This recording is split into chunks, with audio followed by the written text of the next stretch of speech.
بسم اللہ الرحمن الرحیم۔ السلام علیکم۔ آج کی اس ویڈیو میں آپ تمام دوستوں کے جو اہم سوالات ہیں جو آپ نے پچھلے دنوں سے ہم سے مسلسل پوچھ رہے ہیں کہ یو بی ایل کی جو شارٹ لسٹ ہے وہ کیسے ہوتی ہے، تو دوستوں آپ کو بتا دیں کہ یہ جو ہے وہ بینک کی اپنی پالیسی ہوتی ہے۔ اس پالیسی کے مطابق بینک جو ہے وہ ان کو مختلف مراحل سے گزار کر شارٹ لسٹ کرتا ہے اور ان کینڈیڈیٹس کو انٹرویو کے لیے بلاتا ہے۔ ان بینک کی جو پالیسی ہے وہ پرائیویسی میں ہوتی ہے، لیکن اس کے ریلیٹڈ آپ کو کچھ آئیڈیا، کچھ جو ذرائع سے انفارمیشن آتی ہے اس کے مطابق آپ کو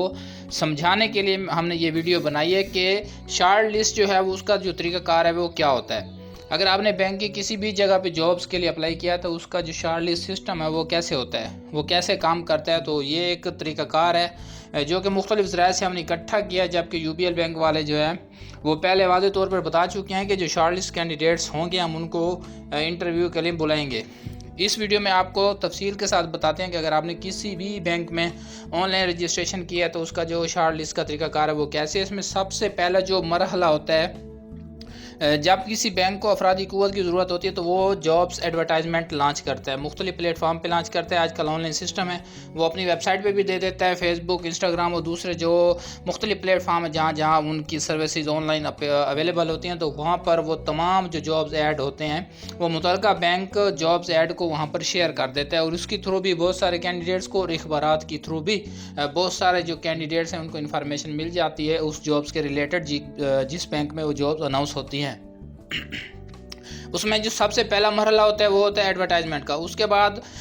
دوسرا جو مرحلہ ہوتا ہے وہ ہوتا ہے اپلیکیشن سبمٹ کا، کہ جو بینک ریکوائر کر رہا ہے جابس کو وہ ان کے لیے ان پر کینڈیڈیٹس نے اپلائی کیسے کرنا ہے۔ اکثر جو ہے نا وہ آن لائن رجسٹریشن ہوتی ہے اور اکثر کا فارم سسٹم بھی ہوتا ہے، لیکن یہ جو جابس آج کل آ رہی ہیں ان کی جو ہے نا وہ آن لائن سسٹم ہے۔ تو اس کے بعد جو کینڈیڈیٹس ہے دوسرے مرحلے میں آن لائن رجسٹریشن سبمٹ کرتا ہے۔ اس کے بعد جو تیسرا مرحلہ ہوتا ہے اسے کہتے ہیں انیشیل سکریننگ جو ہوتی ہے وہ بینک کرتا ہے، اس میں سے وہ دیکھتا ہے کہ جو کینڈیڈیٹس ان کے معیار پر پورا اترتے ہیں ان کینڈیڈیٹس کے ڈیٹا کو وہ اکٹھا کرتے ہیں، اور اس کے مطابق ہی وہ ان کینڈیڈیٹس کو نیکسٹ جو پروسیجر ہوتا ہے، نیکسٹ جو ان کا اگلا سٹیپ ہوتا ہے اس کے لیے بلاتا ہے، کیونکہ وہ دیکھتے ہیں کہ کوئی کینڈیڈیٹ جس کی ریکوائرمنٹ جب آپ سی وی سبمٹ کرتے ہیں یا اپلیکیشن فارم کو سبمٹ کرتے ہیں تو اس میں اپنی تمام انفارمیشن آپ اس میں اپڈیٹ کرتے ہیں، تو وہ بینک اس کو تسلی سے چیک کرتا ہے۔ بینک کو جو لگتا ہے کہ یہ کینڈیڈیٹس ہمارے معیار پر پورا اتر رہا ہے یا اس کے پاس یہ اسکلز موجود ہیں، تو ہم اس کو جو آگے والا پروسیس ہے جو انٹرویو کا یا ریٹن ٹیسٹ کا اس کے لیے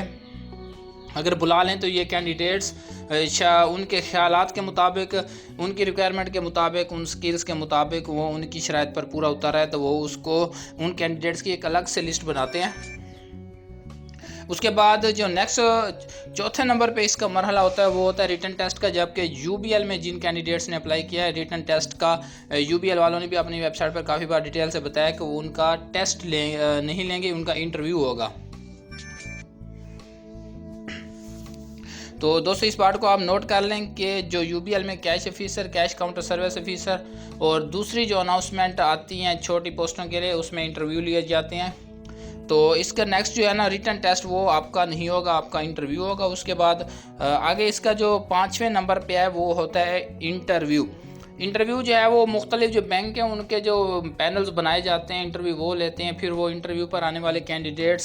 سے مختلف سوالات کرتے ہیں جس کی ویڈیو ہم نے پہلے ڈیٹیل میں بتا دی ہے، تو آپ ان ویڈیو کو سن لیں۔ اس میں جو ٹاپک سرچ ہوتے ہیں وہ تمام تر انفارمیشن ہم نے اپنی ویڈیوز میں بھی اپلوڈ کر دی، اور ان تمام ویڈیو کا لنک اس ویڈیو کی ڈسکرپشن میں بھی دے دیا ہے، اس کے مطابق آپ انٹرویو کی تیاری بھی کر سکتے ہیں۔ انٹرویو کے بعد پینل فیصلہ کرتا ہے کہ ان کینڈیڈیٹس کے پاس یہ تعلیمی ریکوائرمنٹ ہے اور یہ سوالات انہوں نے پوچھے ہیں، تو اس کے بعد جو انٹرویو پینل ہے وہ بھی فیصلہ کرتا ہے کہ ان کینڈیڈیٹس کو بینک میں جابس کے لیے رکھا جائے یا نہ رکھا جائے۔ تو یہ 5واں مرحلہ ہے۔ اس کے بعد 6واں مرحلہ ہے، اس میں 6 مرحلے میں انٹرویو کے بعد تمام ڈاکومنٹس اور ڈیسیشن اور تمام تر جو مراحل سے کینڈیڈیٹس گزرتا ہے ان مراحل کو مکمل دیکھنے کے بعد جو انٹرویو پینل ہے، جو ٹیم ہے، وہ فیصلہ کرتی ہے کہ اس بندے کو شارٹ لسٹ کے بعد جابس کے لیے اہل کیا جائے یا نہ کیا جائے۔ اس کے بعد فائنل شارٹ لسٹ ہوتی ہے جس میں ان تمام کینڈیڈیٹس کی 7ویں نمبر پر آ کر وہ فائنل لسٹ لگتی ہے، جس کے بعد تمام کینڈیڈیٹس جن کو بینک جاب آفر کرتا ہے ان کی لسٹ ویزا کی جاتی ہے، انہیں مختلف ذرائع سے ان سے رابطہ بھی کیا جاتا ہے، ان کو انفارم کیا جاتا ہے. اس کے بعد جو بینک ہے وہ اپنے جابس کے لیے اس کینڈیڈیٹس کو اپنے بینک میں جابس کی اجازت دے دیتا ہے. 7 مختلف مراحل ہیں جن سے گزر کر کینڈیڈیٹس جابس کے لیے حقدار ہوتا ہے. تو آپ تمام دوستوں سے گزارش ہے کہ شارٹ لسٹ کا جو پروسیس ہے وہ بینک کمپنی پرائیویسی کے تھرو ہی کرتا ہے. اس کی ابھی کوئی بھی نیوز اپڈیٹ نہیں آ رہی. جیسی کوئی نیوز اپڈیٹ آئے گی متعلقہ بینک کی جانب سے تو آپ کو انفارم کر دیا جائے گا. جیسے وقتاً فوقتاً کوئی بھی نیوز اپڈیٹ آتی رہتی ہے ہم اپنے یوٹیوب پر اور ساتھ میں اپنے تمام جو واٹس ایپ گروپ ہے اس میں بھی انفارم کرتے رہتے ہیں. اگر آپ کو کوئی بھی معلومات لینی ہو تو آپ اس ویڈیو کی بھی کمنٹس کر کے پوچھ سکتے ہیں. مزید ایسی زبردست ویڈیو دیکھنے کے لیے ہمارے چینل کو سبسکرائب ضرور کیجیے. آپ کے